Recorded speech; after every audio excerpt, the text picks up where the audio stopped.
Hello, and thank you for logging on to hear more about the Reflective Personal and Professional Logbook. As your Placement Development Advisors, or PDAs, we wanted to talk you through what we expect from your logbook. This logbook is designed to help you get the very best out of your placement in terms of reflection and also your future employability. Completion is a mandatory part of your placement year, and your PDA will be asking to see your logbook as part of your placement support. So it's really important that you keep it up to date and spend some time reflecting on your experiences every month.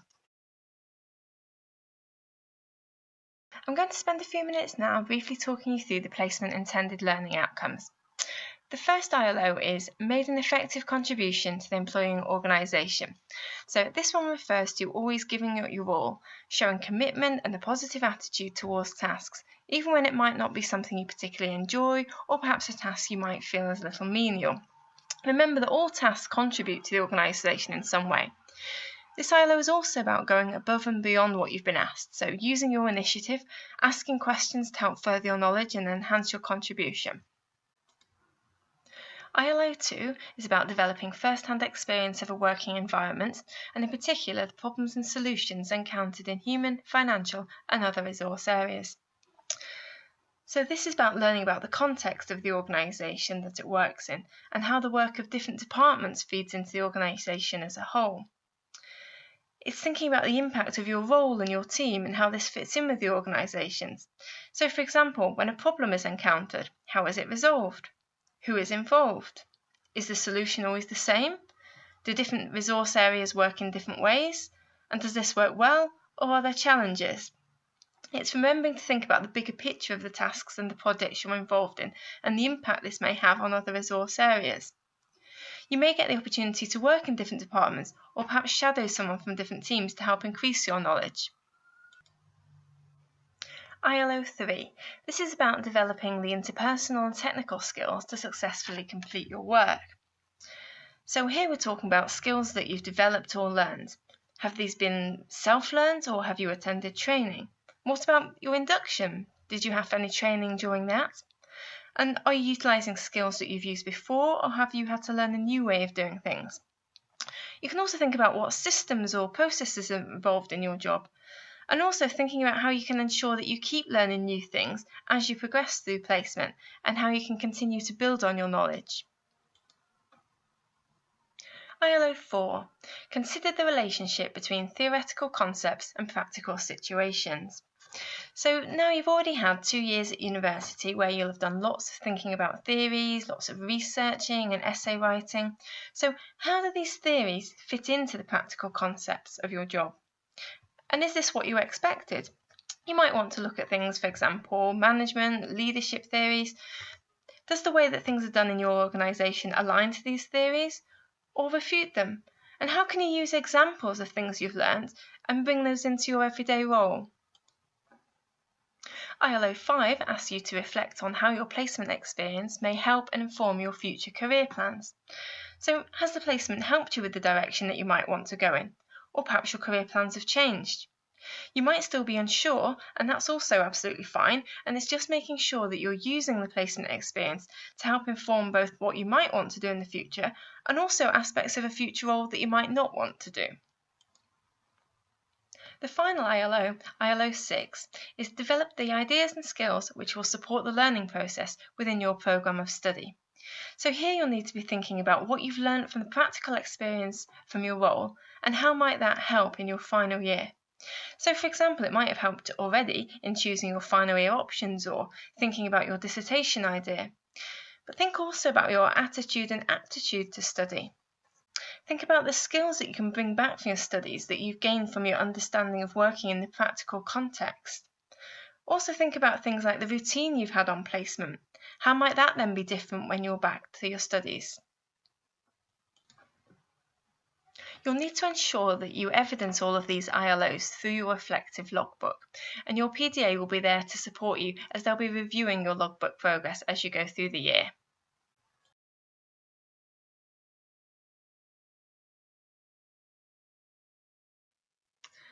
Let's look at month 1 now. So looking at your placement objectives, here you're thinking about what you want to achieve. Are there specific skills that you want to learn or develop? What knowledge might you be able to acquire from your placement?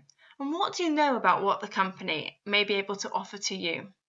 When we start a new job, it's easy to become completely absorbed in what the company wants from you. And first and foremost, you are an employee, so as such, you will be expected to work in line with the company's aims and objectives. However, keep in mind that this is your placement year, and you are entitled to have an agenda to achieve yourself. So don't be shy with these. In fact, quite the contrary, speak to your manager. Let them know what it is that you want to gain on your placement. Obviously, they can't facilitate you to achieve your goals if they're not aware of them, so have those discussions with your manager as you go along.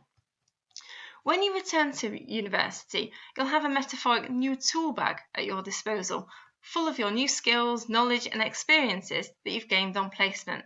So try to think about what things that you want to have in your tool bag when you return, and this can start to inform your overall placement goals. The next section is the tweets. So this is a short, sharp overview of the company and the role itself. This can often be used as a brief introduction to the placement section of your CV in the future. There'll be more on this later. Think of it also as like an elevator pitch. So if you bumped into someone while you're in the elevator or lift and they asked about your company or your job role, what would you say? How could you get across what the company is and what you do before you got to your floor and that lift door opened again? On to question 4. Be honest with this. Has it met with your expectations? And if so, how? If it's not, has this surpassed your expectations or have you felt disappointed? Try to be specific. What is it that might be different to how you expected it to be? Was this realistic? Is it something that you may be able to change? Consider how your induction went as well. Did that go smoothly? Did you get all the information training that you expected to get? And have you been able to learn from this? How might you manage new staff inductions in the future as a result of what happened in your own experiences?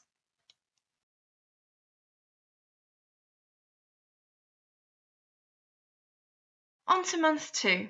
This is the reflective skill sheet. You will need to complete 3 of these, and as your placement progresses, you will undoubtedly have more experiences to choose to reflect on. For all 3 of these, so we have the first one at month 2, then we have another one at month 5, and finally a third reflective skill sheet at month 8.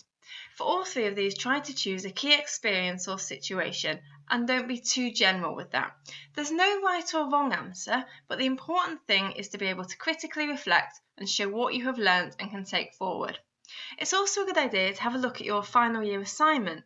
You can find details of this in the back of your placement year coursebook, and this will detail how reflection will be key and also give an indication of what situations might be useful to reflect on, which you then might be able to use to help inform that final year assignment. So firstly, you'll want to describe the situation. So think of what that might look like. Is it something that went well, or perhaps it's something that didn't go so well, and you can think of changes that could be brought in. Next, think about the task. What was it that you were trying to achieve? Then consider the action you took and why. So here we're thinking about what were your responsibilities? How did you go about it? Think about, did you have the right equipment? Did you need to involve colleagues? Then we're thinking about the result. So what was the outcome? Was it what you anticipated to happen? Or was it not what was expected and the result was different? If so, how? For the first reflective skill sheet at month 2, this might be more about reflecting on a situation where you're settling into the job, a new experience or situation that you've come across. For the later reflective skill sheet, this might be thinking about a project you're involved in, or was it on time, or was it in budget? Finally, we're thinking about transferability. So what skills did you lose? What did you learn? Is there anything that you will do differently next time? And if so, what and why? How might this be useful in the future? And has the experience changed you in any way? Perhaps it's changed your outlook on something.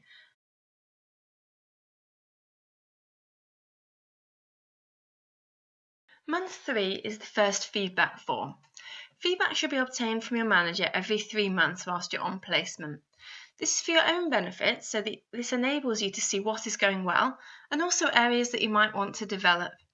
It also provides an opportunity for you to reflect on the feedback and add your own comments. So think about the feedback you've expected. Do you feel that it is fair and realistic overview of your performance? Feedback is also used to help evidence that the work has been satisfactory, so it's really important that this is completed as you progress. The feedback form may be your first opportunity to learn how you're progressing, so it's really important to meet with your manager to discuss this in detail. This can often avoid problems or issues later on, and it can also be very reassuring to see what is going well and also to see the areas that you can improve and develop. Another benefit is that it can also refocus the manager's attention on you being a placement student and lead to you being given further responsibilities, a project or such like. Aim to have a meeting with your manager when you receive the form back, and importantly, prepare for this meeting, especially if you want to suggest something else that you want to get involved in, for example, a project. Remember that your PDA is also very interested in the feedback you receive and also your thoughts on this, so make sure that you're sending your logbook to your PDA on a regular basis.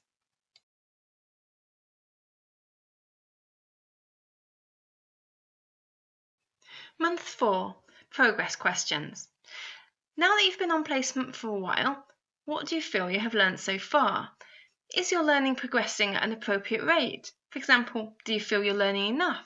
Has the learning curve been particularly steep? And if so, how? So the first question, 1A, we're looking at personally. How have you progressed personally? And this refers to things such as what you have learnt about yourself. Perhaps the things you enjoy or the things you don't enjoy. What have you found that you're good at or perhaps not so good at? And how do you think you have changed as a person since starting your placement? For example, are you more organised or have you found you've got increased stamina? How are you feeling about working full-time and have you been able to settle in? Are you finding it easier working with colleagues of all ages?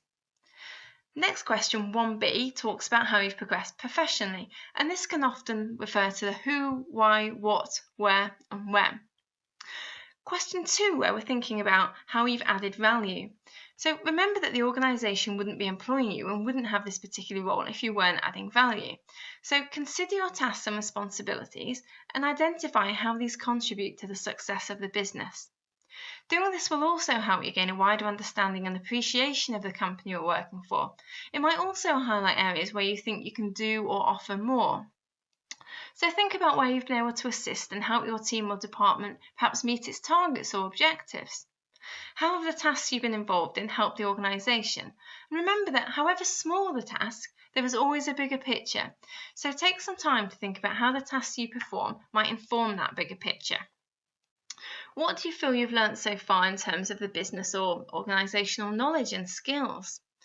This might be an understanding of how business emails are written, knowledge of the products and services the company offers. And again, this could feed back into question 1B about how you've progressed professionally. Remember to also start to record any of the job training or IT systems you're now using. Sometimes it's worth considering what would have been the impact had you not done the task, or if there had been errors in the task. For example, you may feel that stuffing envelopes is a mundane task, but actually this has to be done correctly or there are ramifications. Think about data protection, customer account information, or discounts given to other customers. Or, in the case of the Oscars in 2017, when La La Land was incorrectly announced as the winner of Best Picture. So you can see there how what might have seemed a mundane task of stuffing an envelope had a huge ramification on the day. So the content that you put in this section is likely to be detailed on your CV as well. So it's good to ensure that you take some time to get this section right. It's something that future employers will be really keen to know about as they want to see how you can make a difference. Question 3 talks about how you've used your prior academic learning. So you've had 2 full years at university. Now's the time to think back and relate aspects of your studies to your placement role and even to the placement organisation as a whole. So you might want to go back and actually look at some of the units and modules to refresh your memory. How has the experience of using the knowledge in practice helped to contextualise what you learned? Has it changed the way you view what you learned? Or have you had to learn things in a different way perhaps? And question 4, in month 1, and possibly even before you went out on placement, you identified some goals. So what we're asking here is, how are you making progress towards these? Reflect in what way you are, or perhaps might not be making progress. Are there some obstacles or barriers that you've encountered that are preventing you from doing this? And if so, are there any changes that might help you to realise these goals? Having been on placement for 4 months now, were the original goals realistic? And if not, what are your new or amended goals?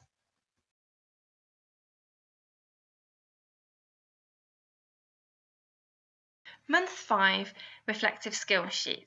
So this is the second reflective skills sheet that you'll be doing, and by now you'll have had a range of experiences and situations since you completed your first reflective skills sheet. Thinking back on the work, can you identify something that you feel you might want to use, or perhaps talk about at a future interview if you're asked to discuss an experience from placement? A lot of interviews do ask you to use a specific example from something that you've done so that you can provide evidence of experience that you've had. So it's really good if you can identify an example here, articulate that in writing, and then you'll be able to use that in future interviews. So firstly, you're describing or putting the situation or experience into a context. Then you're thinking about the tasks, so what did you think needed to be done? Did you need any support or guidance to achieve this? Then you'll be discussing the action you took, so what did you do and why? And then the result, what was the outcome? Did you achieve what you wanted? Was it successful? And if it was unsuccessful, then why or how? And finally, thinking about the transferability, so what skills did you use? What did you learn? And is there anything that you will do differently next time? And if so, what and why? And also identifying when this might be useful in future. There's some additional information that's recorded in the month 2 section for the first reflective skills sheet. So it might be useful to re-listen to that at this stage as well, just to familiarise yourself with what's expected for the reflective skills sheets.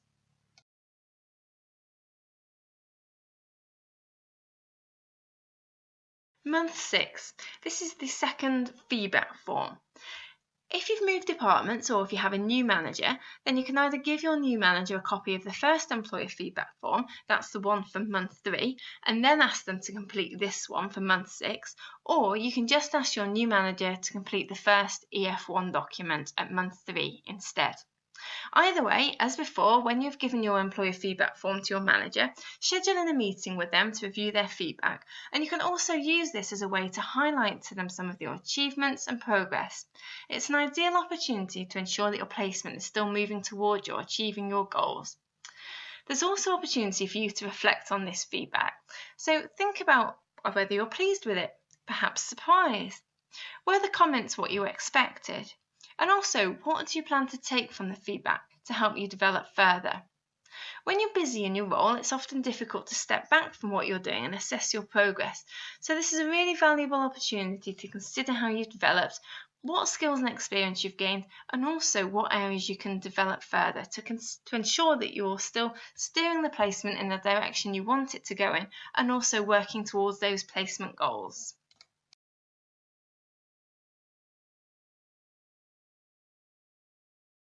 Month 7, progress questions. Firstly, we're asking you here to find a job description. So to do this, you could look at a graduate scheme or use a job search site to find the role that's of interest to you. Don't worry if you're not sure exactly what you want to do. This is a good opportunity to look at various job descriptions and just get an idea of what type of skills and experience companies are looking for in your field. It'll also help you identify the type of roles or companies which might be a good fit for you. Next, have a look at the person specification and what skills and experience the role is asking for. Have a think about, do you meet the requirements? If not, are there areas you can identify to develop or ways that you could get at this experience or skills? Think about how your placement experience can help inform your future studies as well. Remember that even if your experience is very different to the role, you may have the same skills needed and can transfer these to a different situation. No experience is ever wasted experience, so even if you're working in a different sector, you will still have things to offer, and you also have time to start finding ways to increase your skills and experience in areas that you may be lacking. A good idea is to traffic light the points on your CV. So what we mean by that is highlighting in red the areas where you have no experience or qualifications that are relevant. Then in amber, you can identify the good, tangible, transferable skills and experiences that you can use. This is areas where you might want to develop further as well. And green, you can highlight those where you do have the direct, relevant and recent experiences that meet the needs set out in a job description or person specification. Think about how your previous experiences have helped you prepare for the role you have identified. So think about the skills, knowledge, experiences from work. We also mentioned experiences from your previous studying and life in general in order to answer the question. Once you've found the job description and person specification, another good idea is to turn each of the statements in these documents into a question, and then answer the question using your previous experiences. So what we mean by this is, when a person specification says, for example, that you must be able to interact effectively with a variety of people, you can turn this into a question. So it might be, give an example of when you've had to interact effectively with a variety of people. And then you go on to answer that question. So going through this process with all the different lines in the person specification and job description can help you to identify how the placement year is contributing to your future career, and also identify those areas where you do still need to get further experiences. These areas are where you may benefit from setting some smart objectives for yourself in order to gain the necessary experience. Question 4 is thinking more deeply about the placement experiences and how they help you in your final year studies. So here we're thinking about what skills or knowledge might be useful. Did your experience help perhaps in choosing your final year options? Is there anything else about the placement experience that you might be able to utilise in your final year? Perhaps thinking about how your routine or your lifestyle might be different now, and whether there are elements that you would like to change or retain as you go into the final year. Question 5, that might seem a little bit of an unusual question, but this is a question that has come up in previous job interviews, so it's good to be able to think outside of the box and not be put off by a question that might seem unusual. With this, there's no right or wrong answer. It's whatever you feel represents your experience best. And what we're looking for here is for you to evidence why you've chosen the answer. So be sure to be able to justify and explain your choice. We've had some wonderful examples from all film or book genres previously, so be as creative as you like with this. And remember that when employers ask questions such as this interview, what they're really doing is looking to assess a candidate's ability to think on their feet. And so they'll throw in a bit of a curveball style question in an interview, especially for roles where the employee is going to be working with customers in a live situation. So they are going to have to use their initiative and be able to think quickly.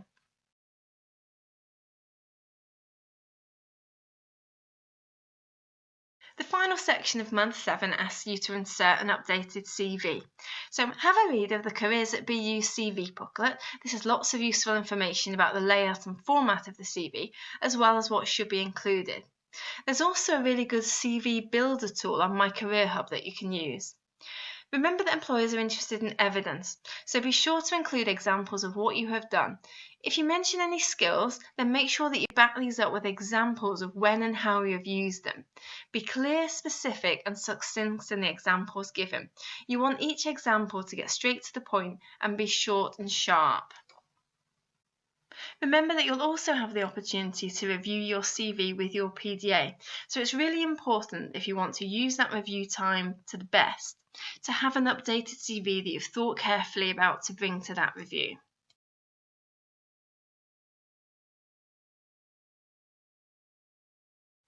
Month 8 is the final reflective skills sheet.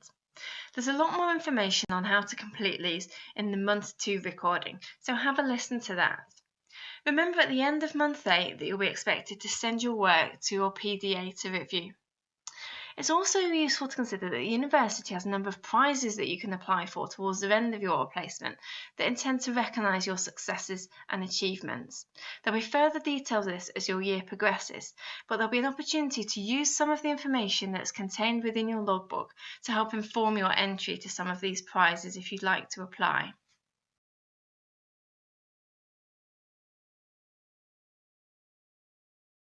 You'll also need to complete a final feedback form, EF3. You'll find this attached to your hello email from your PDA that you received towards the start of your placement. The EF3 should be printed on headed paper or have the company logo stamped onto it. This should be completed by your manager to confirm your placement weeks and then emailed back to your placement coordinator. The form is then used to confirm your weeks and also confirm that your performance has been satisfactory. Remember that the deadline for this is the 12th of July 2019. This concludes the logbook, so thank you for listening, and we hope that this has been a useful overview for you. Remember that your PDA is here to support you throughout your placement, so if you have any questions or want to discuss anything further, then please get in contact. Thank you.